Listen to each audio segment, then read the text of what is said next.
Britain, Japan और कई यूरोपीय देश समेत 28 देशों ने एक संयुक्त बयान में कहा है कि गाजा में युद्ध अब खत्म होना चाहिए और इजरायल को अंतर्राष्ट्रीय कानून का पालन करना चाहिए।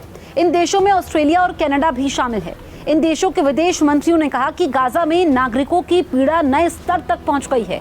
उन्होंने पानी और खाने की बुनियादी जरूरतें हासिल करने की कोशिश कर रहे बच्चों और आम लोगों के लिए सहायता की धीमी सप्लाई और लोगों को अमानवीय हत्या की निंदा की। इन देशों के विदेश मंत्रियों ने एक बयान में कहा, इजरायल सरकार का सहायता वितरण मॉडल खतरनाक है, वो अस्थिरता को बढ़ावा देता है और गाजा वासियों को मानवीय सम्मान से वंचित करता है। बयान में कहा गया है कि इजरायल सरकार का असैन्य आबादी को जरूरी मानवीय सहायता देने से इनकार करना अस्वीकार्य है। इजरायल को अंतर्राष्ट्रीय मानवीय कानून के तहत अपने दायित्वों का पालन करना चाहिए। अमेरिका और जर्मनी ने इस बयान पर हस्ताक्षर नहीं किए। हस्ताक्षर करने वालों ने तत्काल युद्ध विराम का आह्वान किया और कहा कि वो क्षेत्र में शांति लाने के लिए राजनीतिक मार्ग का समर्थन करने के वास्ते कदम उठाने को तैयार है। वहीं इजरायल और अमेरिका ने आलोचना को खारिज किया है। इजरायल के विदेश मंत्रालय ने इस बयान को ये कहते हुए खारिज कर दिया कि इसका वास्तविकता से कोई लेना देना नहीं है और ये हमास को गलत संदेश देता है।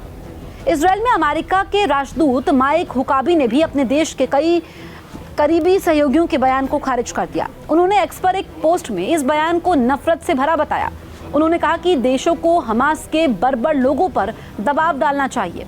इजरायल हमास युद्ध के बीच गाजा पट्टी की 20 लाख से ज्यादा की आबादी एक भयावह मानवीय संकट से जूझ रही है और अब उस क्षेत्र में आने वाली सीमित सहायता पर मुख्य रूप से निर्भर है। यहाँ बड़ी संख्या में लोग विस्थापित हो चुके हैं। हमास ने 7 अक्टूबर 2023 को दक्षिणी इजरायल पर हमला कर दिया था, जिसमें करीब 1200 लोग मारे गए थे।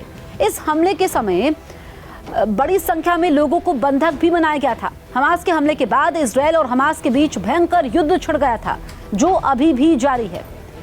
गाजा में 21 महीने से ज्यादा समय से जारी लड़ाई में जान गंवाने वाले फिलिस्तीनियों की संख्या 59,000 से ज्यादा हो चुकी है।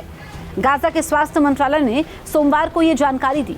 मंत्रालय ने कहा कि 7 अक्टूबर 2023 को लड़ाई शुरू होने के बाद से अब तक 59,000 से ज्यादा लोग मारे गए हैं, जबकि 1,42,000 से ज्यादा लोग घायल हो चुके हैं। हालांकि ये मंत्रालय ये नहीं बताता कि लड़ाई में कितने आम लोग और कितने लड़ाके मारे गए हैं। ये जरूर कहना है कि उनका कि मृतकों में आधे से ज्यादा महिलाएं और बच्चे शामिल हैं।